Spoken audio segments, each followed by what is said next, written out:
ஷேக் அமானுல்லா அவர்களே, அதன் கௌரவ நிர்வாக சபை உறுப்பினர்களே, இங்கு வருகை தந்திருக்கின்ற என்றும் எனது அன்புக்கும் மதிப்புக்கும் உரிய இஸ்லாமிய சகோதரர்களே சகோதரிகளே, அஸ்ஸலாமு அலைக்கும் வரஹ்மத்துல்லாஹி வபரகாத்துஹு.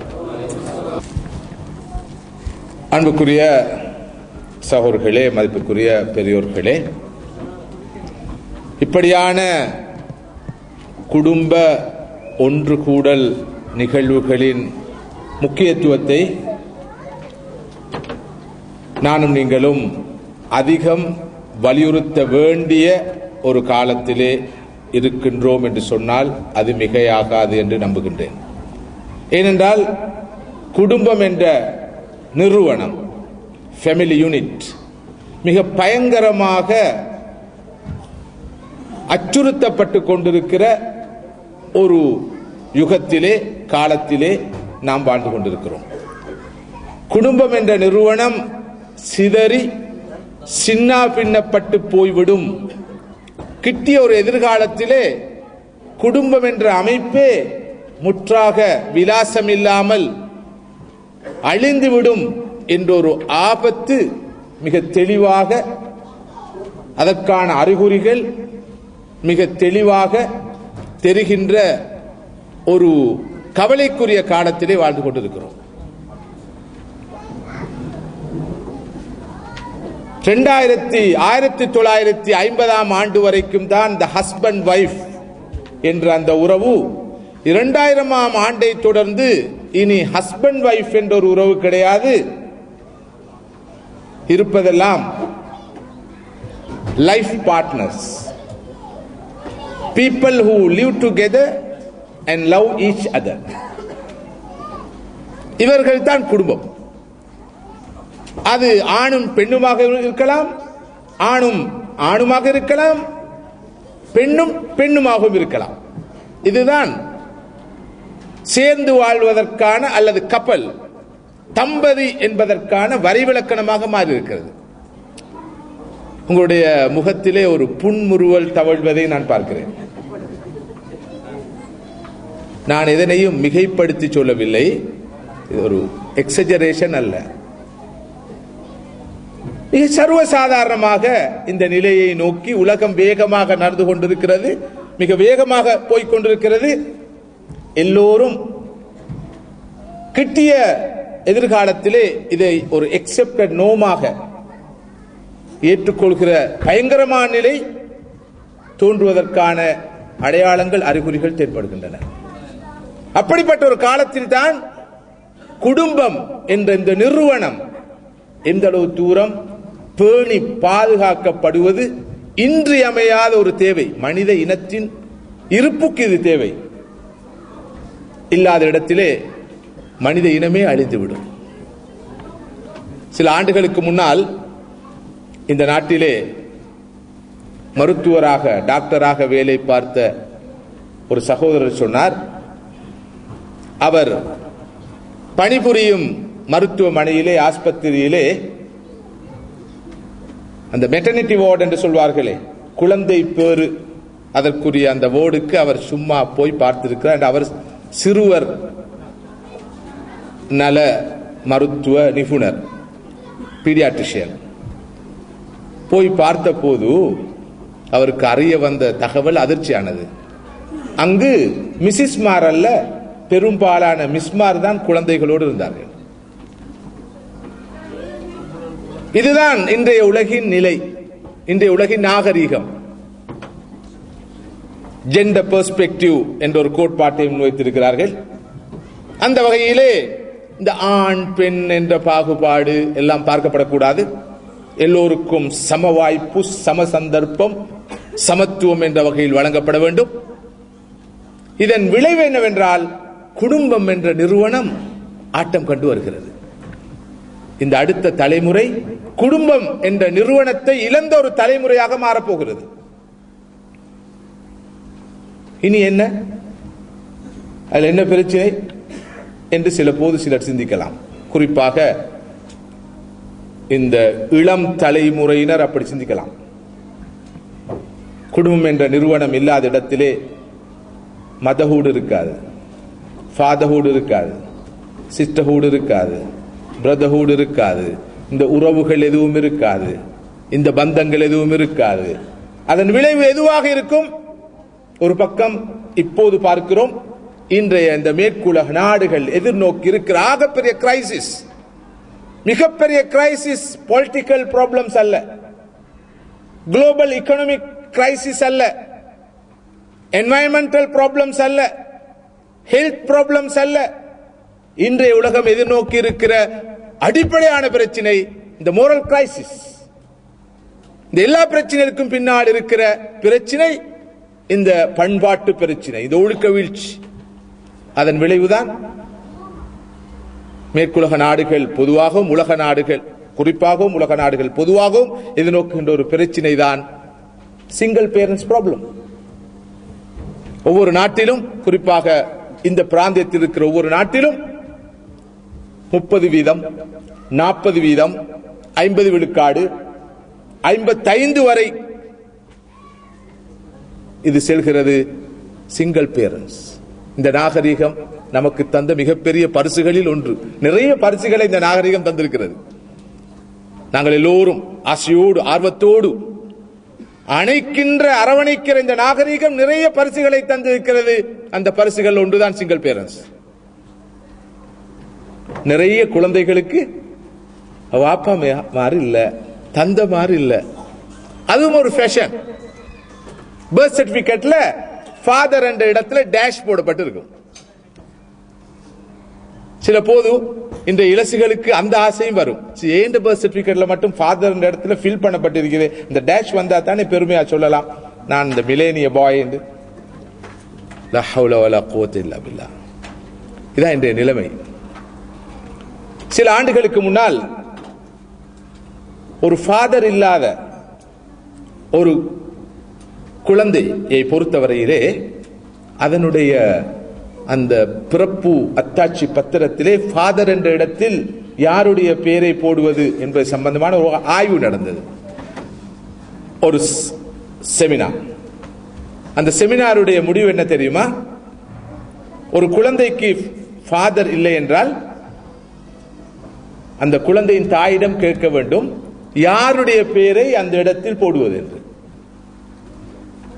தன்னுடைய பாய் ஃப்ரெண்டுடைய பெயரை சொன்னால் அதனை பதிவு செய்ய வேண்டும், மற்றவருடைய பெயரை சொன்னால் அதனை பதிவு செய்ய வேண்டும். இல்லை, அந்த பெண் தன்னுடைய தந்தையின் பெயரை சொன்னார் ஃபாதர் என்ற இடத்தில், அந்த குழந்தையின் ஃபாதர் என்ற இடத்தில் தனது தந்தையின் பெயரை போட சொன்னால் அந்த பெயரை போட வேண்டும். அதற்குரிய உரிமை யாருக்கு கொடுக்கப்பட வேண்டும்? அந்த குழந்தையின் தாய்க்கு கொடுக்கப்பட வேண்டும் என்பதுதான் இறுதி முடிவாக அமைந்தது.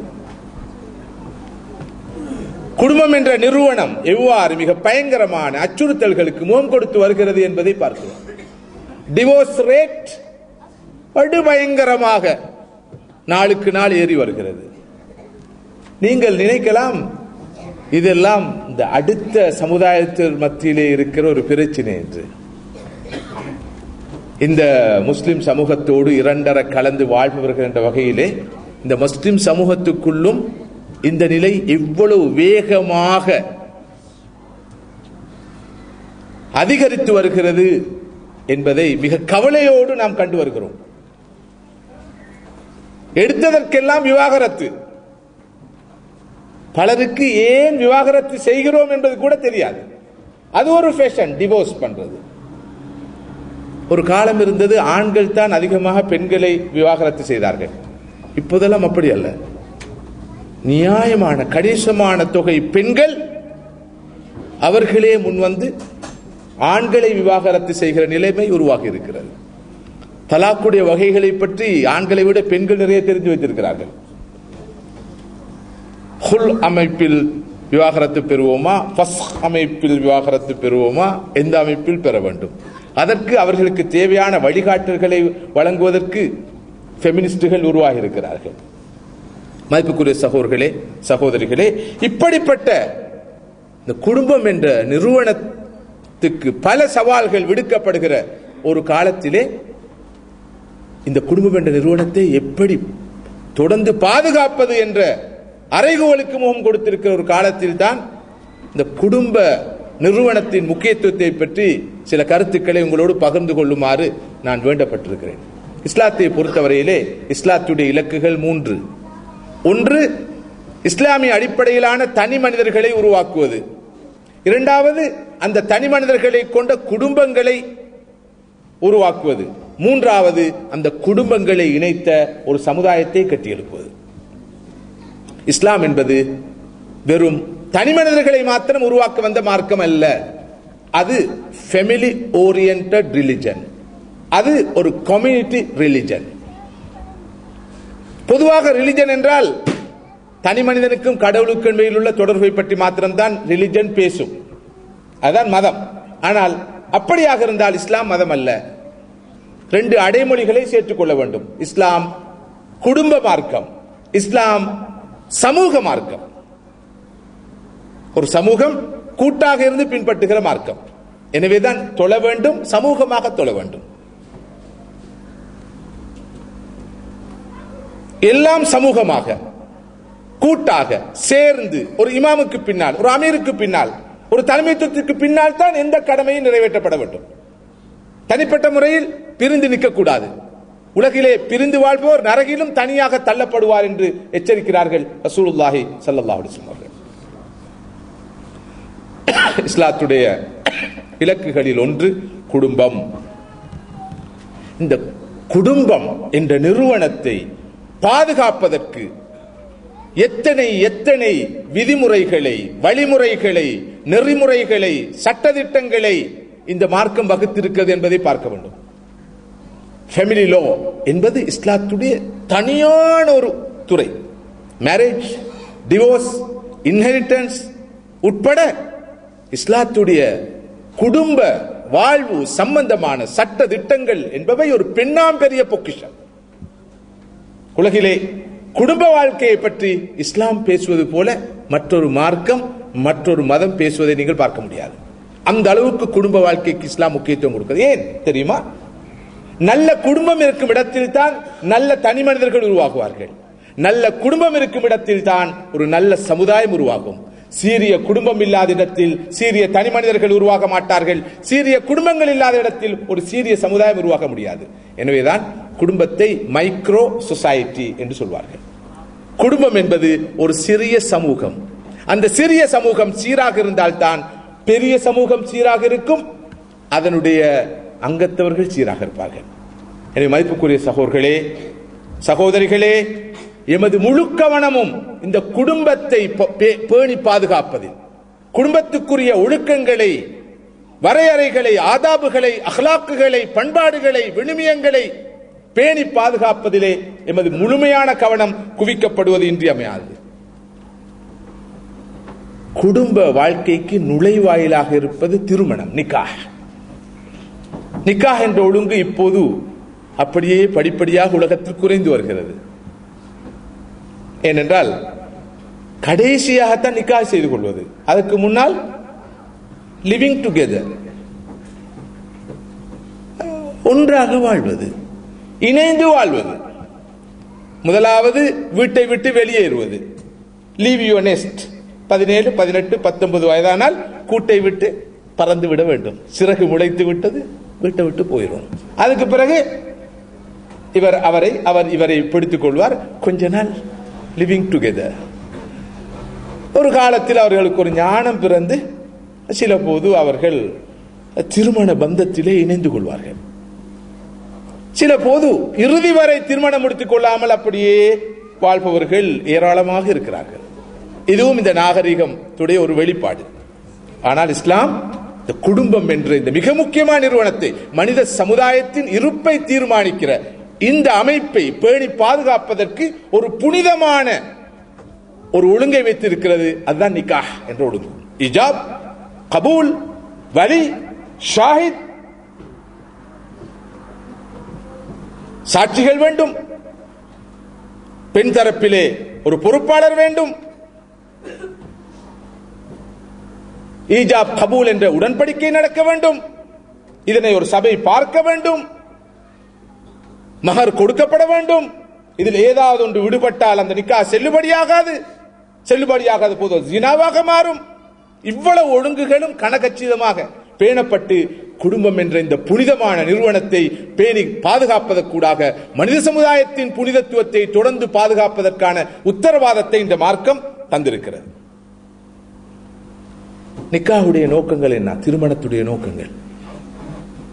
திருமணத்துடைய நிக்காஹுடைய முதலாவது நோக்கம், குடும்ப வாழ்வின் நுழைவாயிலாக இருக்கிற நிக்காஹுடைய முதலாவது நோக்கம் கற்பொழுக்கத்தை பேணி பாதுகாத்துக் கொள்வது. மொடஸ்டியா அப்படித்தான் சொல்வார். ஒரு மனிதன் ஒழுக்கம் உள்ளவனாக, கற்பொழுக்கம் உள்ளவனாக, ஒரு ஆண் ஒரு பெண் கற்பொழுக்கத்தை பேணுவதற்கு ஒரு சிறந்த வழியாக இஸ்லாம் நிக்காஹை வைத்திருக்கிறது. மதிப்புக்குரிய சகோதரர்களே, சகோதரிகளே, மனித வரலாற்றிலே என்றும் இல்லாத அளவுக்கு கற்புக்கு ஒழுக்கத்துக்கு சவால் விடுக்கப்படுகிற ஒரு காலத்திலே நாம் வாழ்ந்து கொண்டிருக்கிறோம். இஸ்லாம் ஒழுக்கமுள்ள கற்புள்ள ஆணை பெண்ணை உருவாக்குவதை நோக்கமாக கொண்ட ஒரு மார்க்கம். எனவேதான் தொழுவது போல, நோன்பு பிடிப்பது போல, திக்ர் ஔராதுகள் ஈடுபடுவது போல, வணக்க வழிபாடுகள் கிரியைகள் ஈடுபடுவது போல ஒழுக்கம் பேணப்பட்டு ஒரு மனிதனுடைய வாழ்க்கை மிக ஒழுக்கமுள்ள வாழ்க்கையாக இருக்க வேண்டும் என்பதற்கு இஸ்லாம் எத்தனையோ வரையறைகளை தந்திருக்கிறது. முதலாவதாக பார்வையை தாழ்த்திக் கொள்ள வேண்டும். எந்த அல்லாஹ் தொழுமாறு சொல்கிறானோ, தொழுகையை நிலைநாட்டுமாறு சொல்கிறானோ, எந்த அல்லாஹ் நோன்பு பிடிக்குமாறு சொல்கிறானோ, எந்த அல்லாஹ் அவனை வணங்கி வழிபட வேண்டும் என்று எதிர்பார்க்கானோ, அதே அல்லாஹ் சொல்கிறான், மூமினான ஆண்களை பார்த்து நபியே சொல்லுங்கள், அவர்கள் அவருடைய பார்வையை தாழ்த்திக் கொள்ளட்டும். மூமினான பெண்களை பார்த்து சொல்லுங்கள், அவர்கள் அவருடைய பார்வையை தாழ்த்திக் கொள்ளட்டும். அல்லாஹ்வுடைய கட்டளை, குல் லில் முஃமினீன, பெண்களை பார்த்து நபியே சொல்லுங்கள், யகுது அப்சாரஹும் அவ் மின் அப்சாரிஹிம், அவர்கள் அவருடைய பார்வையை தாழ்த்திக் கொள்ளட்டும். அல்லாஹ்வுடைய கட்டளை. தொழுவது, தொழுவதற்கு பின்னால் பார்வையை மேய விடுவது, டிவி கூடாக, பத்திரிகைகள் சஞ்சிகைகள் கூடாக, பாதையிலே நடமாடுவது கூடாக பார்வையை மேவிடுகிறோமா? அல்லாஹ்வுக்கு மாறு செய்கிறோம். ஸல்லல்லாஹு அலைஹி சொன்னார்கள், கண்கள் ஜினா செய்கின்றன, கண்கள் செய்யும் ஜினா பார்வையாகும். காதுகள் ஜினா செய்கின்றன, காதுகள் செய்யும் ஜினா கேள்வியாகும். ஒருவர் அஜ்னபி மஹ்ரமி வரையறைகளை பேணாமல் தனது கண்ணால் எவரையும் பார்க்கிறார், யாரையும் பார்க்கிறார், அந்நிய பெண்ணை பார்க்கிறார், அடுத்த பெண்ணை பார்க்கிறார், அரை குறை ஆடை அணிந்த பெண்களை பார்க்கிறார், நேரடியாக பார்க்கிறார், புகைப்படத்தில் பார்க்கிறார், சித்திரத்தில் பார்க்கிறார், தொலைக்காட்சியில் பார்க்கிறார் என்றால் அவர் தனது கற்பை பேணி பாதுகாத்துக் கொண்டவர் அல்ல, தனது கண்களால் அவர் ஜினா செய்கிறார். ஒருவர் ஒரு ஆபாசமான விரசமான சங்கீதத்தை கேட்கிறாரா, பாட்டை கேட்கிறாரா, பாடலை கேட்டு ரசிக்கிறாரா, அவர் காதுகளால் ஜினா செய்கிறார் என்று சொல்கிறார்கள் ரசூலுல்லாஹி ஸல்லல்லாஹு அலைஹி வஸல்லம் அவர்கள். நிக்காஹுடைய மிக முக்கியமான நோக்கம் கற்பை பேணி பாதுகாத்துக் கொள்வது. ஒரு முஸ்லிமுடைய மிக முக்கியமான ஒரு நிலைப்பாடுதான் எப்போதும் தனது கற்பை ஒழுக்கத்தை பேணி பாதுகாத்துக் கொள்வதில் அவன் மிக மிக விழிப்போடு கண்டிப்பாக இருப்பான். ஆனால் இந்த கற்புக்கு, நமது இந்த ஒழுக்கத்துக்கு எத்தனை அச்சுறுத்தல்கள் விடுக்கப்படுகிற உலகத்திலே நாம் வாழ்ந்து கொண்டிருக்கிறோம். துரதிர்ஷ்டவசமாக இன்று எல்லாம் சுதந்திரமாக திறந்து விடப்பட்ட ஒரு காலம். மனிதன வரலாற்றிலே இத்தகைய ஒரு ஜாஹிலியத்தை என்றுமே பார்க்க முடியாது. மனிதன வரலாற்றை படித்தவர்கள் பார்க்கலாம், எல்லா காலங்களிலும் ஏதாவது ஓரிரு தீமைகள், சமூக விரோத செயல்கள், ஒழுக்க சீர்கேடுகள் இருந்திருக்கின்றன. ஆனால் இன்று எல்லா அனாச்சாரங்களும் மொத்தமாகவும் சில்லறையாகவும் அப்படியே ஜாம் ஜாம் என்று இருக்கிற ஒரு காலத்தில் நாம் மாட்டிக்கொண்டிருக்கிறோம். ஒரு காலத்தில் தீமையை நாடி செல்ல வேண்டும், தேடி செல்ல வேண்டும். இப்போது தீமைகள் நம்மை துரத்திய வண்ணம் இருக்கின்றன. பிங்கர் டிப்பிலே தீமைகள். முன்னால் ஒரு லேப்டாப், ஒரு டொங்குலா, டொங்கல்லா, டொங்கில்லா, டொங்குல், டொங்கல், டொங்கலா, அடிச்சு 6 வயது குழந்தை முதல் 60 வயது முதியவர் வரை எல்லோர் கையிலும் ஒரு லேப்டாப், அதை விட ஒரு ஐபேட் அல்லது ஐபோன், எல்லாம் கைக்கடக்கமாக கையிலே இருக்கிறது. மதிப்புக்குரிய சகோதரர்களே, சகோதரிகளே, மிகவும் திறந்த நிலையிலே சிந்திப்போம். இந்த சாதனங்கள் ஆக்கத்துக்கு பயன்படுத்தப்படுகின்றனவா, அழிவுக்கு பயன்படுத்தப்படுகின்றனவா? ஆக்கத்துக்கு பயன்படுத்தப்படும் வீதாசாரம் எவ்வளவு, அழிவுக்கும் ஒழுக்க சீர்கேடுக்கும் பண்பாட்டு வீழ்ச்சிக்கும் இவை பயன்படுத்தப்படும் வீதாசாரம் எவ்வளவு? தீர்மானியுங்கள். அல்லாஹ் மதுபானத்தை தடை செய்துவிட்டு என்ன சொல்கிறான் தெரியுமா? இஸ்முஹுமா அக்பரு மின் நஃப்இஹிமா. இந்த மதுபானம், சூது இவற்றினால் உள்ள நன்மைகளை விட தீமைகள் அதிகம். எல்லாவற்றிலும் நன்மைகள் உண்டு, ஆனால் நன்மைகளை விட ஒன்றில் தீமை அதிகமாக இருக்கிற போது அது ஹராமாக்கப்படும். இன்று என்ன நடக்கிறது? பேஸ்புக்கை எடுத்துக்கொள்வோம். அடுத்த வீட்டில் இருக்கிற சகோதரனே தெரியாது, ஆனால் அவருக்கு 1500 நண்பர்கள். ஊரில் உள்ள நண்பர்களை தெரியாது, குடும்ப அங்கத்தவர்களை தெரியாது, சொந்தக்காரரை தெரியாது, உறவினரை தெரியாது, ஆனா பேஸ்புக்கிலே 1000 நண்பர்கள். பெருமையா சொல்லிக் கொள்கிறார்கள். உங்களுக்கு எத்தனை பேர் இருக்கிறாங்க? எனக்கு 850, எனக்கு 1150. இவர் இப்ப அந்த டார்கெட்டை நோக்கி போறது.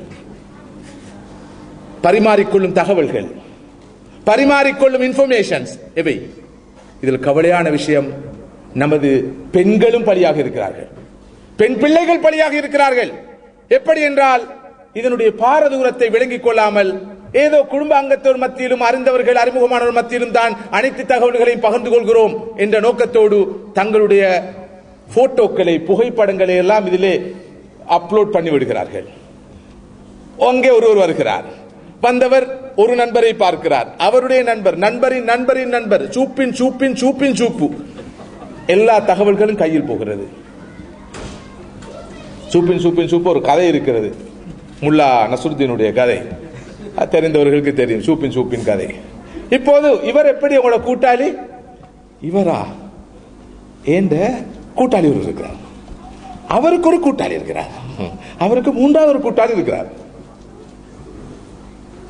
அவருடைய கூட்டாளி இவர், அதனால என்னுடைய கூட்டாளி. இப்படிதான் பேஸ்புக் கூட்டாளி மாறு. அடுத்தது தகவல்கள் முக்காவாசி போய், பேரு ஒருவருடைய பேரு, போட்டோ இன்னொருடைய போட்டோ, இன்ஃபர்மேஷன் மற்றவருடைய இன்ஃபர்மேஷன், எல்லாத்தையும் வச்சு கடைசியா ஒரு புதிய ஆள், இவருக்கு பின்னால் ஒரு கூட்டம். இது நடந்து கொண்டிருக்கிறது. இங்கு நான் ஒரு கலந்துரையாடலை இந்த இடத்தில் நடத்தினால் அனுபவங்களை சொல்வதற்கு என்னை விட இதிலே தேர்ச்சி பெற்ற நிபுணர்கள் இருக்கிறார்கள். சகோதரர்களே, சகோதரிகளே, நான் கொஞ்சம் நகைச்சுவையாக பேசினாலும் ஒரு நாள் இரத்த கண்ணீர் வடிக்கிற நிலை வரப்போகிறது. நமது குழந்தைகளை நாம் விளக்கப் போகிறோம். தெரியும், சில ஆண்டுகளுக்கு முன்னால் இலங்கையை சேர்ந்த மிகவும் மார்க்கப்பட்டுள்ள ஒரு குடும்பத்தை சேர்ந்த 14, 15, 16 வயது ஒரு சிறுமி அல்லது ஒரு பொம்பளை புள்ள இந்த கலாச்சாரத்திலே விழுந்ததன் விளைவு என்ன? மதமாற்றம். மதமாற்றம். மற்றொரு மதத்துக்கு பெற்றோருக்கு தெரியாமலேயே அறையில் இருந்த வண்ணமே மாறினார். தெரிய வந்த போது வீட்டை விட்டு வெளியேறினார்.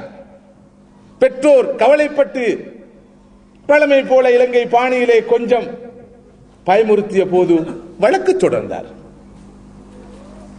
தனது தந்தை தன்னை கொலை செய்ய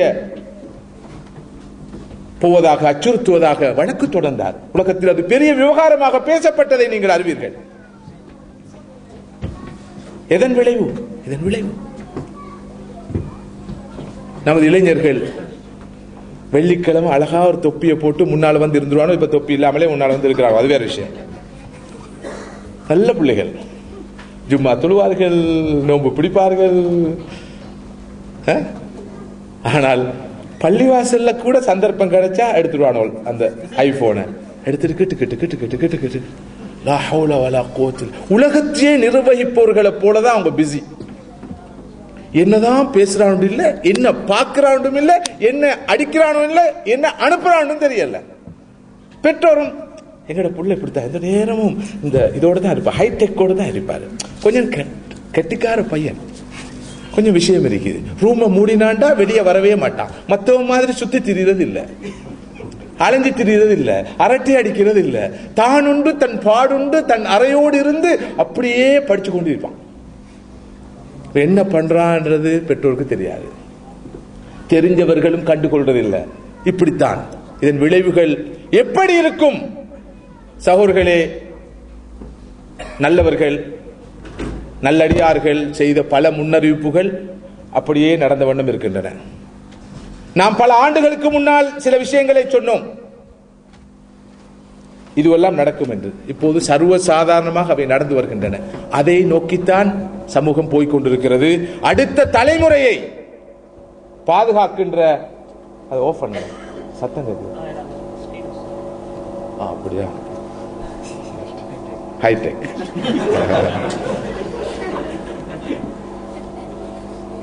மிகப்பெரிய பொறுப்பு நமக்கு இருக்கு. அடுத்த தலைமுறையை, அடுத்த ஜெனரேஷனை பாதுகாக்கிற பொறுப்பு, குறிப்பாக ஃபேமிலி யூனிட் பாதுகாக்கப்பட வேண்டும். நான் அண்மையிலே ஒரு அதிர்ச்சியான தகவலை வாசித்தேன். அந்த தகவல் பொய்யாக இருக்க வேண்டும் என்று இந்த கணப்பொழுது வரையும் நான் எதிர்பார்க்கிறேன். பொய்யாகவும் இருக்கலாம் என்று எனக்கு தோன்றுகிறது, ஆனால் பொய்ப்பிக்க முடியவில்லை.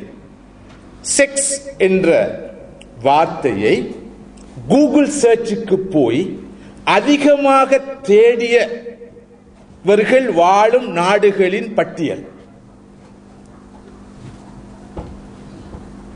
அந்த பட்டியலிலே முதலாவது நாடு முஸ்லிம்கள் பெரும்பான்மையாக வாழும் ஒரு நாடு. 10 நாடுகளிலே 7 நாடுகள் முஸ்லிம்கள் பெரும்பான்மையாக வாழும் நாடுகள். 10 நாடுகளில் 7 நாடுகள். மாஷா அல்லாஹ். எங்க போகுது? நான் கேட்கிற கேள்வி, நமது தௌவா, நமது தர்பியா, நமது ஜமாத்துகள், நமது தரிகாக்கள், நமது ஆன்மீக அமைப்புகள், நமது அனுப்பிப்பணி ஈடுபடுகிற அமைப்புகள் எல்லாம் எங்க? அனாவசியமான மயிர் விளக்கும் ஆய்வுகள்ல ஈடுபட்டு இப்படியா அப்படியா அதுவா இப்படியா இருக்கிறார்கள். இங்கு சமூகம் குட்டிச்சோராய் கொண்டிருக்கிறது, குட்டிச்சோராய் கொண்டிருக்கிறது. நாம் ஆய்வில் ஈடுபட்டுக் கொண்டிருக்கிறோம். மிக சரியான அந்த தெளிவான பாதை எது, அதனுடைய இரவு கூட பகலாயிருக்க முடியும். ஒவ்வொருத்தனும் சொல்றான், ஏண்ட பாதை தான் தெளிவான பாதை, அதோட இரவு தான் பகல் மாதிரி. ஆனா எல்லாரோட பகலும் இரவா தான் இருக்குது.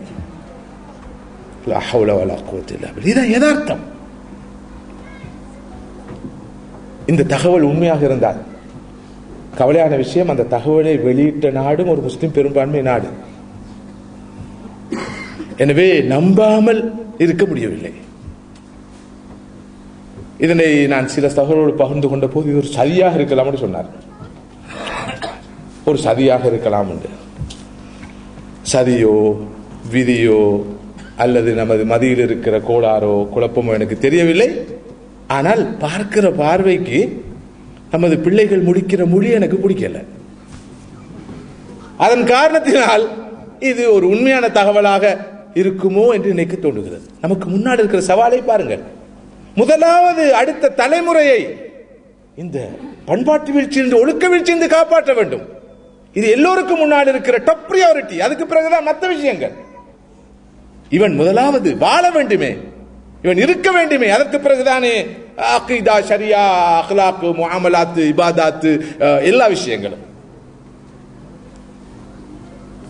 எனவே இந்த ஒழுக்க வாழ்க்கைக்கு, கற்புக்கு மிக பயங்கரமான அச்சுறுத்தல் விடுக்கப்படுகிற ஒரு காலம். பார்வையை தாழ்த்துமாறு மார்க்கம் சொல்கிறது, கற்பை பேணி பாதுகாத்துக் கொள்ள அது கடமை என்று சொல்கிறது. ஒரு ஆணும் பெண்ணும் தனிமையில் இருக்கக்கூடாது என்று மார்க்கம் சொல்கிறது. ஒரு அந்நிய ஆணோடு ஒரு பெண் தனிமையில் இருக்கிற போது, அந்நிய பெண்ணோடு ஒரு ஆண் தனிமையில் இருக்கிற போது மூன்றாம் அவனாக ஷைத்தான் இருப்பான் என்று சொன்னார்கள் ரசூலுல்லாஹி ஸல்லல்லாஹு அலைஹி வஸல்லம். ஆனால் இன்று இந்த ஃப்ரீ மிக்சிங் என்பது எவ்வளவு சர்வசாதாரணமாக மாறி இருக்கிறது. யாருமே நாட்டிக் கொள்கிறார்களா? இதை பற்றி யாருக்கும் கவலை இருக்கிறதா? எவ்வளவு சுதந்திரமாக பழகிறார்கள். இலங்கை போன்ற நாடுகளுக்கு கூட வந்து விட்டது. டெலிபோன்ல எங்கட மகள் பேசுவா ஒரு பையனோட, நமது பையன் பேசுவா இன்னொரு பொட்டையோட. கேட்டா சொல்லுவாங்க அவங்க கிளாஸ்மேட்ஸ், பெஞ்ச்மேட்ஸ், ஃப்ரெண்ட்ஸ். இந்த காலத்தில் இதெல்லாம் பார்த்து கொண்டிருக்க முடியுமா? எங்க மார்க்கம் போச்சு? மார்க்கத்தில் வரையறைகள் எங்க போச்சு? இதன் விளைவுகள் எப்படி இருக்கும்? மதிப்புக்குரிய சகோதரர்களே, இந்த சோசியல் மீடியா மிகப்பெரிய ஆபத்தாக மாறிவிட்டது. அதனால் எலக்ட்ரானிக் மீடியாவும் பிரிண்ட் மீடியாவும் பாதுகாப்பாக இருக்கிறது நான் சொல்லவில்லை. இது போக நமது குடும்ப அங்கத்தவர்கள் காலத்தை, நேரத்தை வீணாக்கி கொண்டிருக்கிறார்கள். நேற்றைய ஹுத்பாவில் கூட நான் இந்த ஆயுள், காலம், நேரம் என்பது எவ்வளவு முக்கியத்துவம் வாய்ந்தது, பெருமதியானது. இந்த ஒவ்வொரு கணப்பொழுதுக்கும் நாம் அல்லாஹ்விடம் ஜவாப் சொல்ல வேண்டும் என்ற செய்தியை உங்களோடு பகிர்ந்து கொண்டேன். ஆனால் இந்த நவீன சாதனங்களை வைத்து எமது காலமும் நேரமும் எந்த அளவு தூரம் வீணாக்கப்படுகிறது என்பதை பார்க்கிறோம். போய் குந்தினால் முடிவில்லாத செட்டிங். அதில் குறிப்பாக நான் சொல்ல வேண்டும், சிலர் இவர்களுடைய இந்த பாவங்கள் இஸ்லாமைஸ் பண்ணியிருக்கிறார்கள். அதாவது முன்பு நேரடியாக வாத பிரதிவாதங்களில் தர்க்க குதர்க்கங்கள் ஈடுபட்டவர்கள், பிறகு கடிதம் மூலம் வாத பிரதிவாதங்கள் தர்க்க குதர்க்கங்கள் ஈடுபட்டவர்கள், பத்திரிகைகள் சஞ்சிகள் மூலமாக வாத பிரதிவாதங்கள் தர்க்க குதர்க்கங்கள் ஈடுபட்டவர்கள், பிறகு நோட்டீஸ் போட்டு பிரசுரங்களை போட்டு வாத பிரதிவாதங்கள் ஈடுபட்டவர்கள், இப்போது பேஸ்புக்கை வைத்துக் கொண்டும் இந்த வெப்சைட்டை வைத்துக் கொண்டும் பெரிய சண்டை, தவ்வா சண்டை ரொம்ப அட்வான்ஸ் ஆயிருக்குது. நம்ம சவுண்ட் சிஸ்டம் அட்வான்ஸ் ஆயிருக்குதோ இல்லையோ, மாஷா அல்லாஹ், இந்த சோசியல் மீடியாவுக்கு கூடாக நமது சண்டை இப்போது அப்டேட் பண்ணப்பட்டிருக்குது, அப்கிரேட் பண்ணப்பட்டிருக்கு, தரமான சண்டை. எடுத்ததுக்கெல்லாம் சண்டை, எடுத்ததுக்கெல்லாம் வாதம், எடுத்ததுக்கெல்லாம் குதர்க்கம், தர்க்கம். இப்போது நான் இதுக்கு பேர் வச்சுக்கிறேன் இ கோசிப்பிங். அதாவது இந்த கோல், புறம், சாடுதல், ஏசுதல், தூற்றுதல், அவமதித்தல், இழிவுபடுத்துதல், கேவலப்படுத்துதல், இவ்வளவு சூரத்துல் ஹுஜராத் சொல்கிற அந்த அவ்வளவு பாவச் செயல்களும் இப்போது முன்பெல்லாம் சாதாரணமாக மெனுவலாக நடந்த விஷயம் இப்போது இந்த ஹைடெக் கூடாக நடக்க ஆரம்பிச்சிருக்குது. எல்லோரும் இதற்கு பலியாகி வருகிறார்கள். அல்லாஹ் சுப்ஹானஹு வ தஆலா ரஹ்மத் செய்த சில அடியார்களை தவிர சிலர் போகாமலே இருக்கிறார்கள். சிலர் போய் அல்லாஹ் எம்மை காப்பாற்ற வேண்டும் என்று திரும்பி வந்து விடுகிறார்கள். அந்த அளவுக்கு இந்த நவீன சாதனங்கள் ஒரு பெரிய முசீபத்தாக மாறி இருக்கிறது. வீட்டு வாழ்க்கையை குழப்புகிறது. அண்மையிலே முஸ்லிம்கள் பெரும்பான்மையாக வாழ்கிற ஒரு நாட்டிலே டிவோர்ஸ் ரேட் ஏன் அதிகம் என்று ஒரு ஆய்வு செய்யப்பட்டது. பேஸ்புக் தான் விளைவு. ஏனென்றால் அந்நிய ஆடவர்களோடு தொடர்பு, அந்நிய பெண்களோடு தொடர்பு, பேசி பேசி பேசி பேசி கடைசியாக கட்டிய கணவனுக்கு துரோகம் செய்துவிட்டு அல்லது கட்டிய மனைவிக்கு துரோகம் செய்துவிட்டு இவர்களோடு செல்கிற நிலை. ஒன்றும் நான் மிகைப்படுத்தி சொல்லவில்லை, சர்வசாதாரணமாக நடந்து கொண்டிருக்கிறது. அடுத்த வீட்டை பார்க்காமல், அண்டை வீட்டை பார்க்காமல், அண்டை ஊரை நாட்டை பார்க்காமல் நம்ம வீட்டை பார்ப்போம். அல்லாஹ் நம் அனைவரையும் இந்த முசீபத்திலிருந்து காப்பாற்றி அருள் புரிய வேண்டும். இது சாதாரண விஷயம் அல்ல, பாரதூரமான விஷயம். நிக்காஹுடைய மிக முக்கியமான நோக்கம் கற்பொழுக்கத்தை பேணுது. எனவே இன்று என்றுமில்லாத அளவுக்கு இந்த ஏர்லி மேரேஜ் வலியுறுத்தப்பட வேண்டும். நமது யூத்துக்கு, இளைஞர் யுவதிகளுக்கு நேர காலத்தோடு நிக்காஹ் செய்து வைத்து விட வேண்டும். அவர்களுடைய ஒழுக்கத்தோடு விளையாடக்கூடாது. நமது இளைஞர்கள் யுவதிகள் கண்ணால் பாவம் செய்ய, கல்பால் பாவம் செய்ய, காதால் பாவம் செய்ய முதியவர்கள், மூத்தவர்கள், பெற்றோர்கள் தான் காரணமாக இருக்கிறோம். என்ன நியாயம்? புள்ள இன்னும் டிகிரியே முடிக்கல, ஒழுக்கம் ஜீரோக்கு போன பிறகு இவருடைய டிகிரியால என்ன பிரயோசனம்? இப்பதான் புள்ள போஸ்ட் கிராஜுவேட் செஞ்சு கொண்டிருக்கிறது. அதனால துவா செஞ்சுக்கோங்க. துவா செஞ்சு கழுத்துல போடணும், இல்லாட்டி கையில கட்டணும், பாதுகாப்பா இருக்கிறதுக்கு. இந்த துவா சரி வராது. அதாவது ஒன்றும் பிடிக்காம இருக்கிறதுக்கு, இந்த பேய்கள் வந்து பிள்ளைய பிடிச்சிடாம, குழந்தைய பிடிச்சிடாம இருக்க பேய் பிசாசுகள் துவா கட்டத்தான் வரும், வேற வழி இல்லை. அந்த துவா ஒரு நாள் படிக்காது, சரி வராது. ஏர்லி மேரேஜ் ஒரே வழி.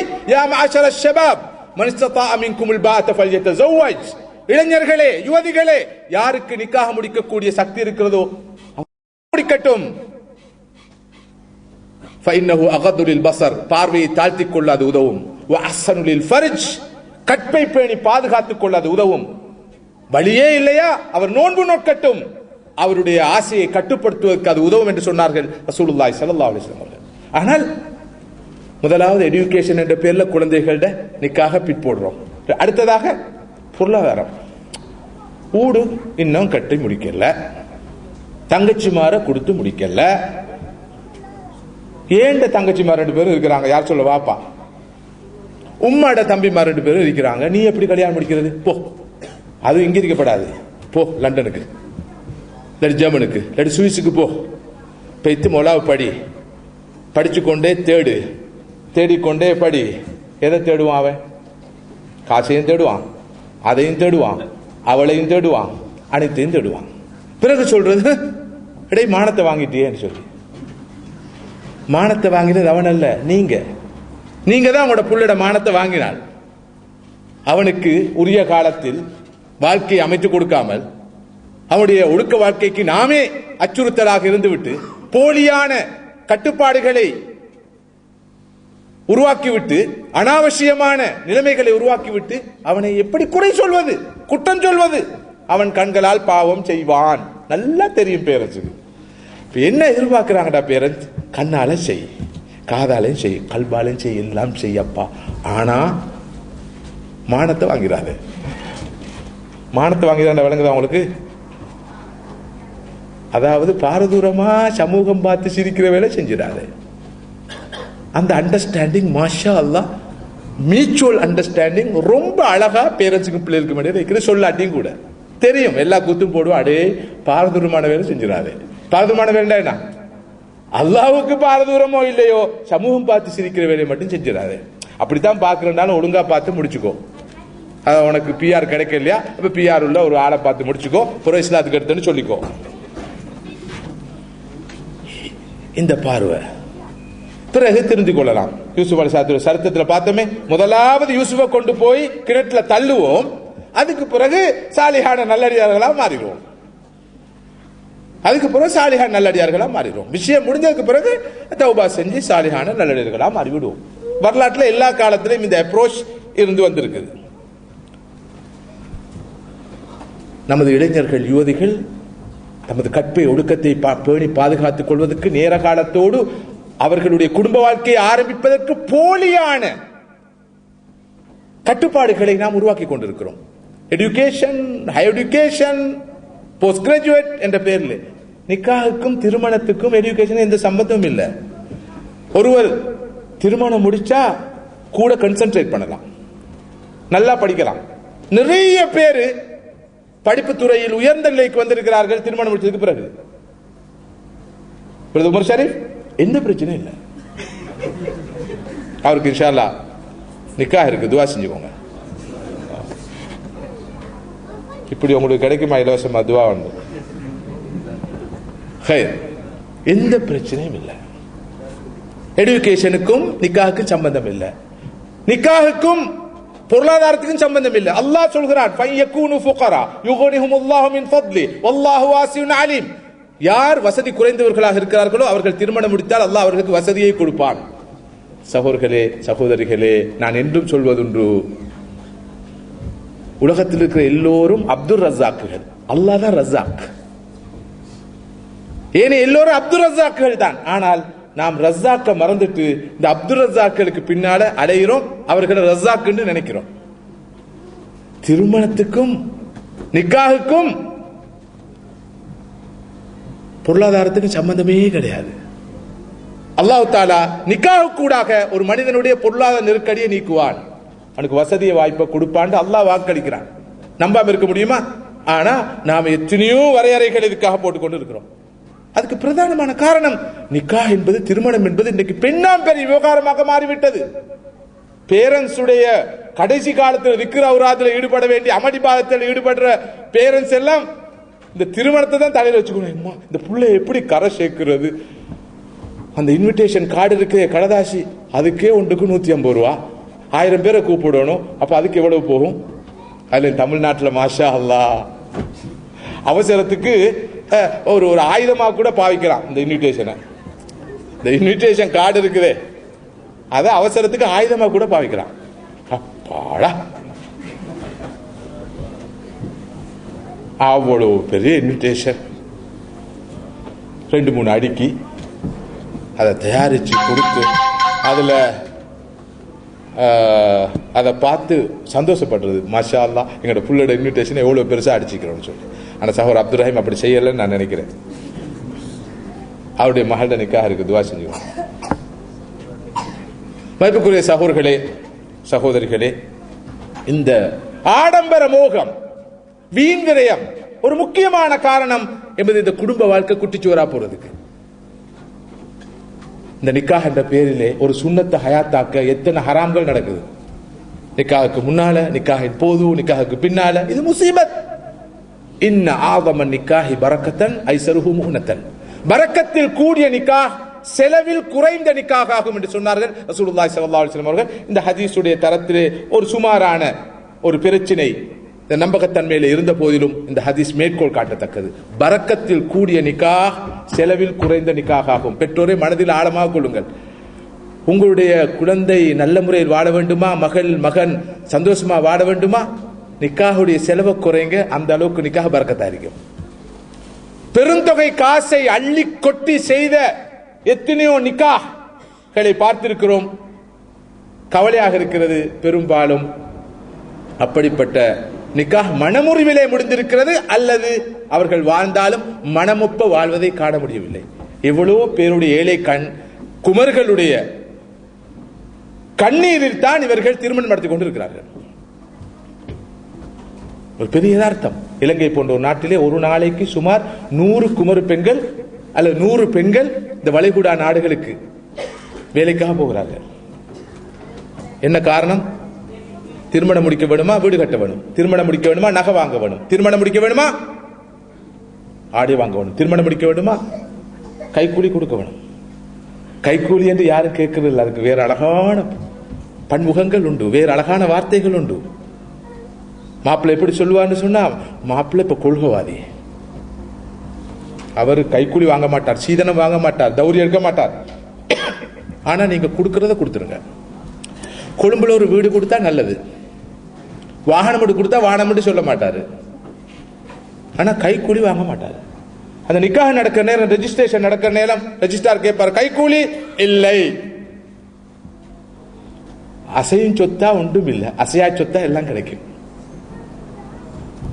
இலங்கையில் எந்த அளவுக்கு இது சில மட்டங்களை அட்வான்ஸ் சொன்னா, காரை வாங்கி காரோட கீய மாப்பிளோட கையில மாமா வந்து கொடுப்பாரு, பிடிங்க மர்மான் BMW.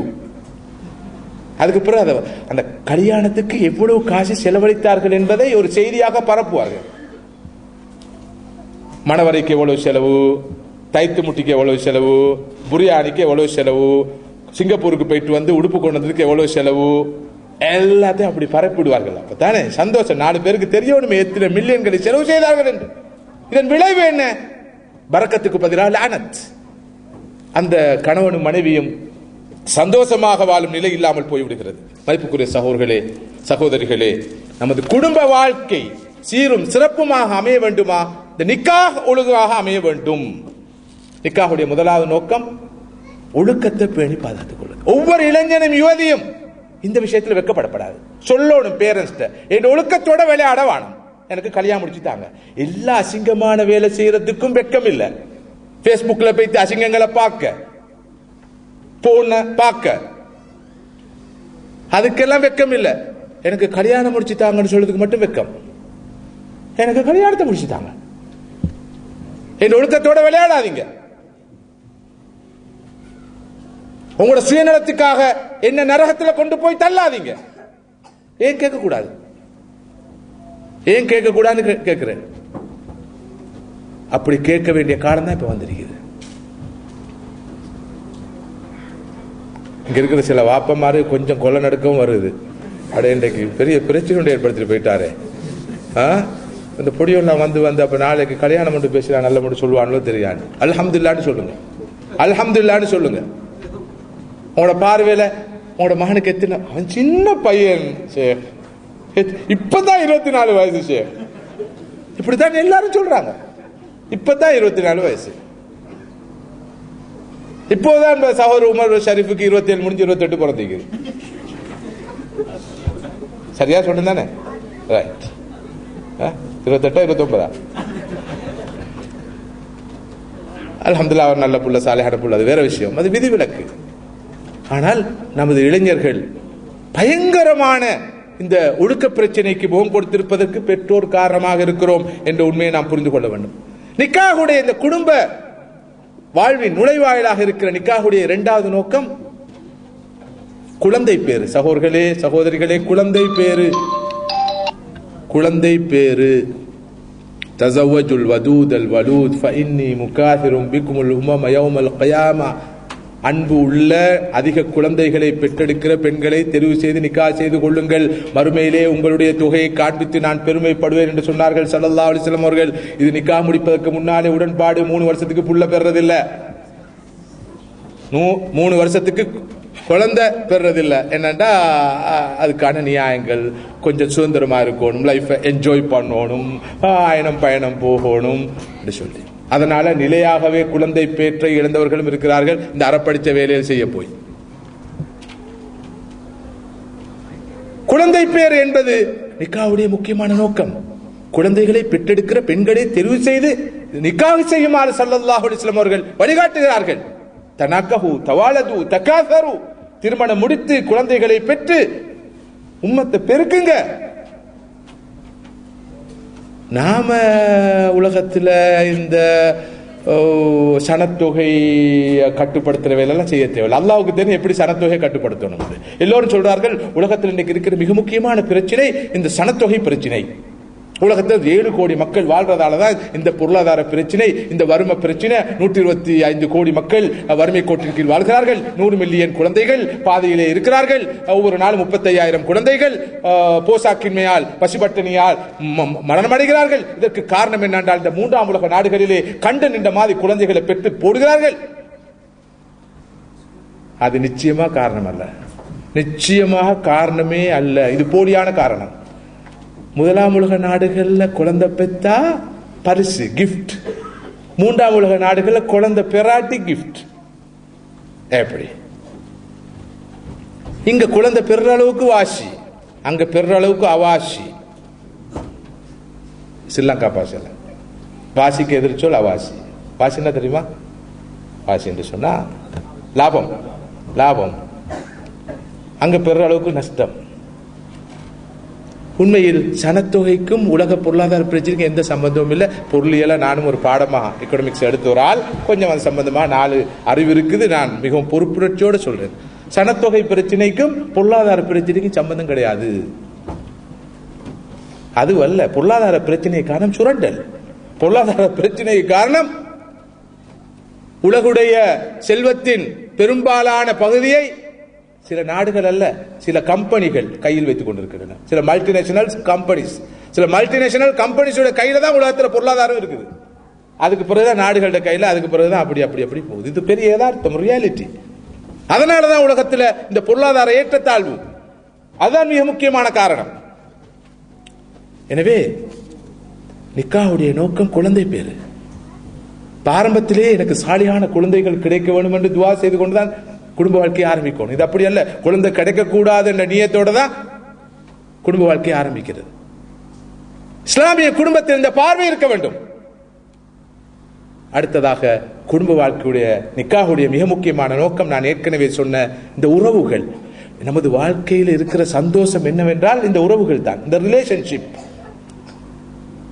தாய், தந்தை, மாமா, மாமி, பெரியம்மா, பெரியப்பா, மச்சான், சகோதரன், சகோதரி, இந்த உறவுகள் மிக புனிதமானவை மாத்திரமல்ல, நீண்ட ஆயுளை தருபவை. இந்த உறவுகள் இல்லாத வாழ்க்கை வாய்ந்த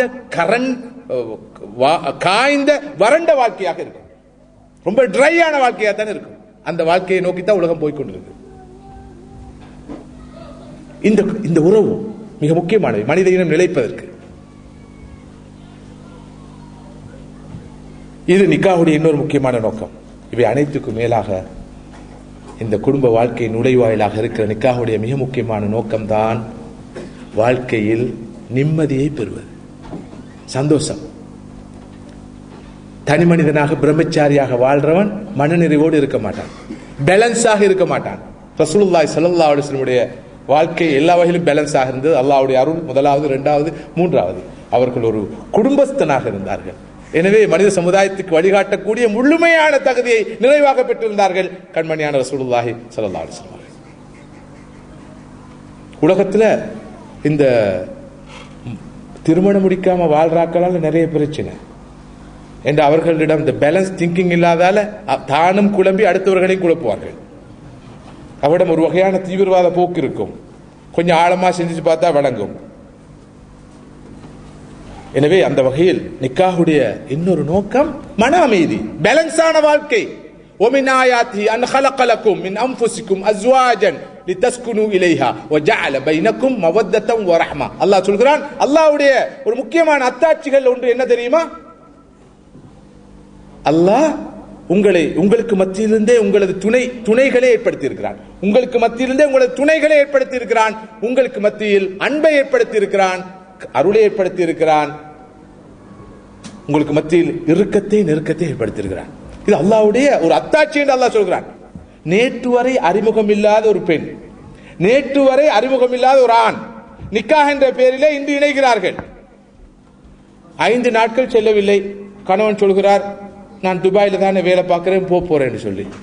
அடே 25 வருஷமா தன்னோடு இருக்கிற பெற்றோர், தன்னோடு இருக்கிற சகோதர சகோதரிகளை பிரிஞ்சா கூட தாங்கிக் கொள்ற அந்த பெண் இந்த ஒரு வாரம் தன்னோட இருந்த இந்த நேற்று வந்த இந்த ஆம்புல பிரிஞ்சு போடுற கூத்த பார்க்கணுமே. உம்மா வந்து சொல்ல ஆளாதே மகள், வாப்பா வந்து சொல்ல ஆளாதே மகள், வீட்டுல எல்லாரும் சொல்ல ஆளாதே மகள், யாருமே கேட்கறல. ஒரு கிழமையில வந்த இதை பார்க்கணுமே இது கேட்கறது இல்ல. எல்லாருக்கும் தெரியும், எல்லாரோட அனுபவம் அதுதான். இது அல்லாஹ்வுடைய அற்புதம். அந்த ஒரு வாரத்துக்குள் அந்த 2 பேருக்கும் இடையில் ஒரு அற்புதமான பிணைப்பை அல்லாஹ் ஏற்படுத்துறான். வமின் ஆயாத்திஹி அன் ஹலகலக்கும் மின் அன்ஃபுசிக்கும் அஸ்வாஜன். எதற்காக? லிதஸ்குனு இலைஹா, நீங்கள் உங்களது மனைவிமார்களிலே அமைதியை பெற வேண்டும் என்பதற்காக. உங்களுக்கு மத்தியில் அல்லாஹ் அன்பையும் அருளையும் ஏற்படுத்தியிருக்கிறான். நிக்காஹுடைய நோக்கம் சுப்ஹானல்லாஹ். யார் தனி மனிதர்களாக வாழ்கிறார்களோ, திருமண பந்தம் இல்லாமல் வாழ்கிறார்களோ, அவர்கள் இந்த சுவையை அனுபவிக்க மாட்டார்கள், இந்த சந்தோஷத்தை அனுபவிக்க மாட்டார்கள். 2 பேர் இணையும் இடத்தில் தான் வாழ்க்கை முழுமை அடைகிறது, நிறைவு பெறுகிறது. ஒரு ஆய்வுடைய தெளிவான முடிவு, திருமணம் முடிக்காதவர்களை விட, பிரம்மச்சாரிகளை விட திருமணம் முடித்தவருடைய ஆயுள் அதிகம். ஆனா சில நேரம் இங்க இருக்கிற சிலர் மனதுக்குள் சிரித்துக் கொள்ளலாம், நான் திருமணம் முடித்ததால தான் என் ஆயுளையே குறைஞ்சு கொண்டிருக்கிற விஷயம் இவருக்கு தெரியாது. அது உங்களுடைய தெருவில் இருக்கிற கோளாறு, வாழ்க்கை துணை தெருவில் இருக்கும் கோளாறு. அது சரியான தெரிவு நடந்திருந்தால் வாழ்க்கை மணக்கும், இன்பமயமானதாக இருக்கும் என்பது பெரிய யதார்த்தம், பெரிய உண்மை. எனவே இது திருமணத்துடைய நோக்கம்.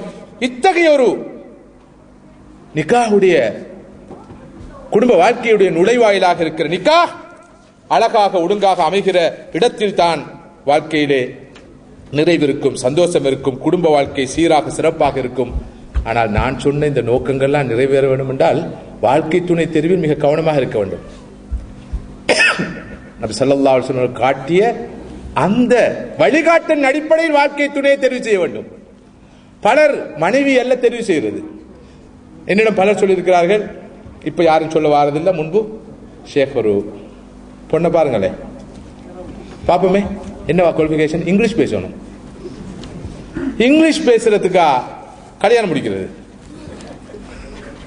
பேச வேண்டியதானே, பேசி இங்கிலீஷ் தெரிஞ்சாக்களோட இங்கிலீஷ் பேசணும், அட்வான்ஸ் லெவல் படிச்சிருக்கணும், வேற அழகான பிள்ளையா இருக்கணும், வேற நல்ல குடும்பமா இருக்கணும், வேற சரி எல்லாமா இருக்கணும், மனைவியா இருக்கணுமா இல்லையா? முதலாவது, 2வது, 3வது அவ ஒழுங்கான மனைவியா இருக்கணும். இந்த பேப்பர் குவாலிஃபிகேஷன் என்னதுக்கு? செக்ரட்டரியா எடுக்கிறதுக்கா, பிரைவேட் செக்ரட்டரியா எடுக்கிறதுக்கா, அல்ல சிஇஓ எடுக்கிறதுக்கா, யாரா எடுக்கிறது? இதெல்லாம் தேவைதான், நான் மறுக்கல. இந்த போலியான தகமைகளை பார்த்து பெற்று அவ வீட்டுக்கு வந்த பிறகு அவ யாரா மாறுவா? வீட்டுல சிஇஓ மாறுவா. சில நேரம் கேட்டாங்கப்பா, நீங்க குவாலிஃபிகேஷன் எல்லாம் இந்த சிவி எல்லாம் பார்த்தா எடுத்தீங்க, நான் அப்படிப்பட்ட ஆள் தான். அதுக்கு பிறகு சொல்றது இல்ல, நீ என் மனைவி இல்லையா, வாழ்க்கை துணைவி இல்லையா, இங்க நீ ஒரு பாதி நான் ஒரு பாதி இல்லையா? இல்ல இல்ல, ஒரு பாதி 2 பாதி இல்ல, நான் முழு. இந்த சிவி என்ன சொல்லுதுன்னு பாரு, ஸ்கெட்ச் எல்லாம் பிடிக்குது. இனி அதுக்கு பிறகு ஊமையம் கண்ட கனவு மாதிரி முழிக்கிறது. வெளியே பார்த்தா 2 பேரும் பெரிய ஹைலி குவாலிஃபைட் பிள்ளையோட முடிச்சுக்கிறாரு. அவ வீட்டுல எனக்கு தெரிஞ்ச ஒரு ஃபேமிலி பிரிஞ்சிச்சு, விவாகரத்து. என்ன பிரச்சனை தெரியுமா? இவர் சாதாரண ஒருவர், வைஃப் ஒரு பிரின்சிபலை முடிச்சாரு, ஸ்கூல்ல பிரின்சிபல், வீட்டுல பிரின்சிபல் ஆயிட்டான். ஸ்கூல்ல தானே பிரின்சிபல், வீட்டுல வந்து கணவனுக்கும் பிரின்சிபலா மாறினா, பொறுக்க முடியவில்லை, பொங்கி எழுந்தாரு, விஷயம் முடிச்சு. இப்ப பிரின்சிபல் வேலை பார்க்கறதுக்கு வீட்டுல யாரும் இல்லை, பாவம் அந்த பொண்ணு. இது எதன் விளைவு? பார்க்க வேண்டிய தகுதிகளை பார்க்காம இந்த உதிரி தகுதிகள், மேலதிக தகுதிகளை பார்க்கறதுல விளைவு. சகோதரர்களே, சகோதரிகளே, பாரதூரமான ஒரு விஷயத்தை, பொறுப்பான ஒரு விஷயத்தை கலந்துரையாடி கொண்டிருக்கிறோம். இதுவரை வாழ்க்கையை அமைத்துக் கொண்டவர்கள் இப்ப அதுதானே கொஞ்சம் நேர காலத்தோடு சொல்லியிருந்தா அதெல்லாம் பார்க்கவே. கவலைப்படாதீங்க, கை சேதப்படக்கூடாது. அல்ஹம்துலில்லாஹ், அல்லாஹ் தஆலா எல்லாருக்கும் நல்ல வாழ்க்கையை அமைச்சு தந்திருக்கிறான். இதை விட நல்ல வாழ்க்கையை அமைச்சு தருவான். முயற்சி செய்வோம், அதை பத்தி கவலைப்பட தேவையில்லை. வாழ்க்கையில தோல்வி அடைந்தவருக்கு அல்லாஹ் நல்ல நல்ல ஹைரான வழிகளை திறந்து தருவான். ஒரு கதவு மூடப்பட்டால் எத்தனையோ கதவுகள் திறக்கும். ஒரு வாயில் மூடப்பட்டால் எத்தனையோ வாயில்கள் திறக்கும். அப்படி யாரும் கவலைப்பட தேவையில்லை, எந்த பிரச்சனையும் இல்லை. ஆனா எங்களோட குழந்தைகளுக்கு, அடுத்த தலைமுறைக்காவது இந்த ஒழுங்குகளை பேணி நல்ல வாழ்க்கையை அமைச்சு கொடுப்போம். உண்டு நமது வாழ்க்கையை இந்த வழிகாட்டல் அடிப்படையில் ஆண்கள் பெண்கள் எல்லோரும் கேட்டு ஒரு புதிய வாழ்க்கையை ஆரம்பிப்போமே. திரும்ப பிஸ்மில்லான்னு சொல்லி ஆரம்பிக்கலாம் தானே, சந்தோஷமா இருக்கும். எல்லாரும் கொஞ்சம் ஃப்ரெஷ்ஷாகவும் இருக்கும். நாங்க மீண்டும் இஸ்லாமிய அடிப்படையில் குடும்ப வாழ்க்கையை ஆரம்பிப்போம். இந்த ஒரு புதிய கல்யாணம் முடிச்ச மாதிரி இருக்கும், எல்லாருக்கும் சந்தோஷமா தான் இருக்கும். அது ஒரு நல்ல ஒரு ஆரம்பமாக இருக்கும். அப்படி ஒரு முடிவோடு எங்களுக்கு போகலாம். அடுத்த முக்கியமான விஷயம், அதை மாத்திரம் இங்கு சுருக்கமாக உங்களோடு கலந்துரையாடி எனது உரையை முடிக்கலாம் நான் நினைக்கிறேன். யாரோ சொன்ன செய்திதான் நிறைவு வருது. நேரமோ 10:30, நானோ 10:30, நீங்க நித்திர இல்லையே. சரி, நேரம் 10 ஆயிட்டு இல்லையா? சரி, குழந்தைகள் விஷயம். யோசிக்குமுல்லாஹு ஃபி அவுலாதிக்கும். அல்லாஹ் உங்களுடைய குழந்தைகள் விஷயத்தில் உங்களுக்கு வசியத் செய்கிறான். உங்களுடைய பிள்ளைகள் விஷயத்தில் உங்களுக்கு வசியத் செய்கிறான். அல் மாலு வல் பனூன் ஜீனத்துல் ஹயாத்தித் துனியா. சொத்து செல்வங்களும் உங்களுடைய குழந்தைகளும் இந்த உலகத்துடைய அலங்காரம், ஜீனா. அதை அல்லாஹ் சொல்கிறான், வஅலமு அன்னமா அம்வாலுக்கும் அவுலாதுக்கும் ஃபித்னா. உங்களுடைய குழந்தைகள் உங்களுக்கு ஃபித்னா.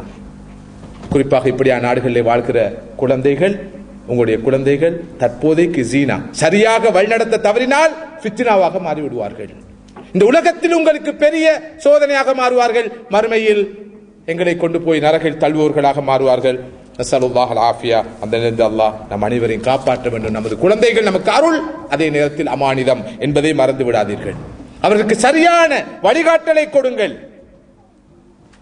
ஆன்மீக ரீதியாக அவர்களை வழிபடுத்துங்கள், நெறிப்படுத்துங்கள். குர்ஆனை கொடுங்கள், சுன்னாவை கொடுங்கள், நபியுடைய சீராவை கொடுங்கள். நமது சலஃபுகளை, நமது இமாம்களை, நமது ஆரம்பகால மூதாதையர்களை ரோல் மாடல்களாக அவர்களுக்கு காட்டிக் கொடுங்கள். துரதிர்ஷ்டவசமாக நமது குழந்தைகளுடைய ரோல் மாடல்ஸ் யார்? நடிகர்கள், நடிகைகள், பாடகர்கள், பாடகிகள், விளையாட்டு வீரர்கள், வீராங்கனைகள், இந்த மாடல்ஸ்கள். இவர்கள் தான் நமது குழந்தைகளுடைய ரோல் மாடல்ஸ். எத்தனை குழந்தைகளுக்கு எமது சலஃபுகள், இமாம்கள், அறிஞர்கள், மேதைகள் ரோல் மாடல்ஸாக இருக்கிறார்கள். இது பெரிய அமானத். ஒரு தந்தை தனது குழந்தைக்கு கொடுக்கிற ஆகப்பெரிய பரிசு நல்லொழுக்கம் என்று சொன்னார்கள் ஸல்லல்லாஹு அலைஹி வஸல்லம். ஆகப்பெரிய கிஃப்ட். நகை அல்ல, பேங்க்ல அக்கவுண்ட்ல காசு அல்ல, ஊர்ல வீடு அல்ல, காணி அல்ல, பூமி அல்ல. ஒரு குழந்தைக்கு ஒரு தந்தை கொடுக்கிற ஆகப்பெரிய பரிசு நல்ல ஒழுக்கம் என்று சொன்னார்கள் ஸல்லல்லாஹு அலைஹி வஸல்லம். ஸல்லல்லாஹு அலைஹி வஸல்லம் பாசறையில் வளர்ந்தவர்கள் அத்தகையவர்களாகத்தான் இருந்தார்கள். அந்த 7ஆம் நூற்றாண்டு ஓ லெவல் இல்லை, அட்வான்ஸ் லெவல் இல்லை, டிகிரி இல்லை, போஸ்ட் கிராஜுவேட் இல்லை. அப்படிப்பட்ட காலம். நான் வடமையாக சொல்ல 2 கதைகளை சுருக்கமாக சொல்லி இந்த உரையை நிறைவு செய்யலாம் நினைக்கிறேன். பல விஷயங்களை பேச வேண்டும் என்று நான் எதிர்பார்த்திருந்த போதிலும், உமர் இப்னு கத்தாப் ரலியல்லாஹு அன்ஹு ஆட்சி காலம் 7ஆம் நூற்றாண்டு. எமது பார்வையிலே மக்கள் நாகரிகம் அடையாத காலம், படிப்பறிவில்லாத காலம். அந்த காலத்திலே ஒரு குக்கிராமம். அந்த கிராமத்திலே ஒரு தாயும் மகளும். தாய் விதவை, மகள் அனாதை, ஏழைகள். வாழ்வாதாரமாக இருப்பது சில ஆடுகள். அந்த ஆடுகளிலே பால் கறந்து விற்று அவர்கள் வாழ்க்கை நடத்தி வந்தார்கள். ஒரு நாள் தாய் சொல்கிறாள், அருமை மகளே, இந்த ஆடுகளிலிருந்து பால் கறந்து பெற்ற பாலை விற்று வருகிற வருமானம் வாழ்க்கை நடத்துவதற்கு போதாமல் இருக்கிறது மகளே. கொஞ்சம் பாலிலே தண்ணீரை கலந்தால் என்ன? மகள் சொல்கிறாள், கூடாது, முடியாது. அமீருல் முஃமினீன் உமர் இப்னு கத்தாப் ரலியல்லாஹு அன்ஹுடைய கட்டளை கலப்படம் செய்யக்கூடாது, எனவே அதை நாம் செய்யக்கூடாது. தாய் சொல்கிறாள், மகளே, என்ன அமீருல் முஃமினீன் உமர் இப்னு கத்தாப் நாம் பாலிலே தண்ணீர் கலப்பதை பார்த்து கொண்டா இருக்கிறார்? இதெல்லாம் போய் அலட்டி கொண்டு இருக்கிறாய். நாமளே வாழ்க்கைக்கு கஷ்டப்படுறோம், கொஞ்சம் தண்ணியை கலந்தா குறைஞ்சா போகுது என்று சொன்ன போது அந்த பட்டிக்காட்டு பெண், படிப்பறிவில்லாத பெண், நமது பார்வையில் நாகரிகம் இல்லாத பெண், எந்த தகுதியும் தகமையும் குவாலிபிகேஷனும் இல்லாத பெண், அந்த 7ஆம் நூற்றாண்டு அந்த யுவதி என்ன சொல்கிறாள்? வஐன ரப்பு அமீரில் முஃமினீன யா உம்மா, வஐன ரப்பு அமீரில் முஃமினீன யா உம்மா. தாயே, அமீருல் முஃமினீன் உமர் கத்தாப் நாம் பாலிலே தண்ணீரை கலப்பதை பார்க்கவில்லை, உண்மைதான். ஆனால் அமீருல் முஃமினீனுடைய ரப்பு பார்த்து கொண்டிருக்கிறானே, எப்படி நாம் மோசடி செய்ய முடியும், ஏமாற்ற முடியும், பாலிலே தண்ணீரை கலக்க முடியும்? அவர்களே, இந்த எஜுகேஷன், இந்த நாலேஜ் எந்த ஸ்கூல்ல கிடைச்சது, எந்த காலேஜ்ல, எந்த யூனிவர்சிட்டியில கிடைச்சது? இன்று படிப்பு என்ற பேரிலே எப்படி ஏமாற்றுவது என்று சொல்லிக் கொடுக்கிறார்கள், எப்படி மோசடி செய்வது என்று சொல்லிக் கொடுக்கிறார்கள். என்னிடம் எனது குடும்பத்தை சேர்ந்த ஒருவர் சொன்னார், நான் ஐடில தான் இன்ட்ரெஸ்ட், என்ன செய்ய போறீங்க, இந்த ஹேக் பண்றது எப்படி என்று சொல்லி படிக்க போறேன். வானம் ஸ்ரீதேவி, சும்மா எழுந்துரு, ஒன்னும் செய்யாட்டி நீ பரவாயில்ல, அது உனக்கு தேவையில்லை. இல்ல இல்ல, சில நல்ல நோக்கத்தோடு தான் நான் படிக்க போறேன்னு சொல்லி சொன்னது. யாரா இருக்கும் ஓரளவு உங்களுக்கு ஊகிக்கலாம், என்னோட இருக்கமானவங்களுக்கு தெரியும். ஒரு மாதிரியா தடுத்து நிறுத்தி திருப்தியோடு இருக்கிறேன் நான். ஒரே அடியா ஹேக்கிங். அவன் சொல்றான் டேப் பண்ணோண்டு, இவன் சொல்றான் ஹேக் பண்ணோண்டு, அவன் சொல்றான் ட்ரேஸ் பண்ணோண்டு, இவன் சொல்றான் ஸ்பை பண்ணோன்னு. இதுக்கெல்லாம் கோர்ஸ், இதுக்கெல்லாம் கோர்ஸ் இருக்குது. ஏமாற்றுவதற்கும் மோசடி செய்வதற்கும் அழகான பெயர்கள், நல்ல பெயர்கள். ஆனால் அந்த 7ஆம் நூற்றாண்டு அந்த பெண், அந்த பட்டிக்காட்டு பெண், அந்த அனாதை பெண் எப்படி வளர்க்கப்பட்டிருந்தால், இந்த பாசறையில் வளர்க்கப்பட்டவன் இந்த இஸ்லாத்துடைய பாசறையில் எவ்வளவு நாகரிகமானவன் சிந்து பாருங்கள். அதே காலத்தில் நடந்த இன்னொரு சம்பவத்தை சொல்லலாம் நினைக்கிறேன். உமர் கத்தாப் ரலியல்லாஹு அவர்கள் தன்னுடைய நாட்டு நடப்பை கண்டறிவதற்காக மாறு வேடம் பூண்டு போகிறார்கள். பாலைவனம். ஒரு இளைஞன் ஆடு மேய்த்துக் கொண்டிருக்கிறார். அந்த இளைஞனை அணுகி, தம்பி எப்படி சோமா இருக்கிறியா, எனக்கு ஒரு ஆடு வேணும் தம்பி, ஒரு ஆடை எனக்கு விற்றுவிடு, அதுக்குரிய விலையை நான் தந்து விடுகிறேன். அவன் சொல்கிறான், பெரியவரே தர முடியாது, நான் ஒரு அடிமை, இந்த ஆடுகள் எனக்கு சொந்தமானவை அல்ல, என்னுடைய எஜமானுக்கு சொந்தமானவை.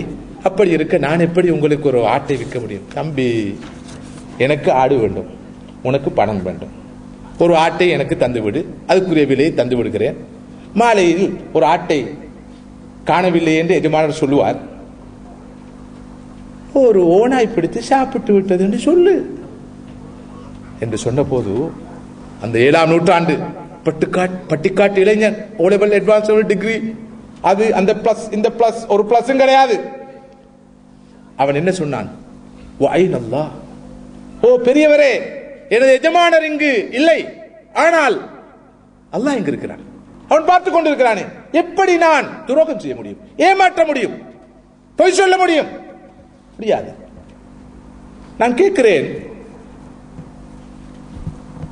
எனக்கு ஒரு பல்கலைக்கழகம் இருந்தால், அதனுடைய உபவேந்தராக, வைஸ் சான்சலராக, பிரசிடண்டாக நான் இருந்தால், சுதந்திரமாக அதனுடைய கரிக்குலம், அதனுடைய சிலபஸ் இதெல்லாம் அமைக்கக்கூடிய முழுமையான அதிகாரம் எனக்கு இருந்தால், இப்படிப்பட்டவர்களுக்கு தான் நான் டாக்டரேட் PhD பட்டம் கொடுப்பேன்.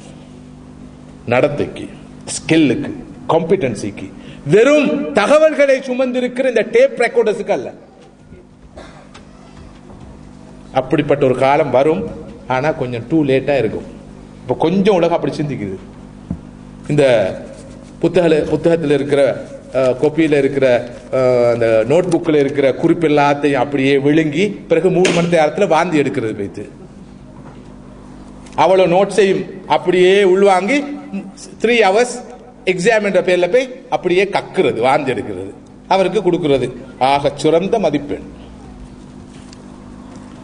அவருடைய பிராக்டிஸை பார்க்கறது இல்லை, ஸ்கில்ஸை சரியா பார்க்கறது இல்லை, வாழ்க்கையை பார்க்கறது இல்லை, முன்மாதிரியை பார்க்கறது இல்லை. அப்படியான ஜாப் ஓரியன்டட், சர்டிபிகேட் ஓரியன்டட், மணி ஓரியன்டட் எஜுகேஷன், அதனுடைய விளைவுதான் இந்த பயங்கரமான மெட்டீரியலிஸ்டிக் பார்வை கொண்ட மனிதர்கள் உருவாக்கப்பட்டிருக்கிறார்கள்.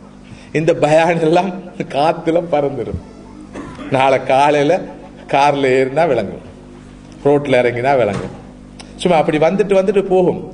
அப்படி எல்லாம் சொல்ல படிச்சேனா நான் லைஃப்ல இல்லையே, ரோட்ல பார்க்க முடியாது இந்த உதாரணங்கள் எதையுமே. ஆனால் அன்று அந்த இளைஞன் அப்படி சொன்ன போது கத்தாப் ரலியல்லாஹு அவர்கள் கண்ணீர் வடித்து அழுகிறார்கள். அடுத்த நாள் அந்த இளைஞனை அழைக்கிறார்கள். அழைத்து அவனுடைய எஜமானனை அழைத்து அடிமையாக இருந்த அந்த இளைஞனுக்குரிய விலையை எஜமானுக்கு கொடுத்து அவனை அடிமை தலைந்து விடுதலை செய்து அவனை விடுத்து சொல்கிறார்கள், தம்பி,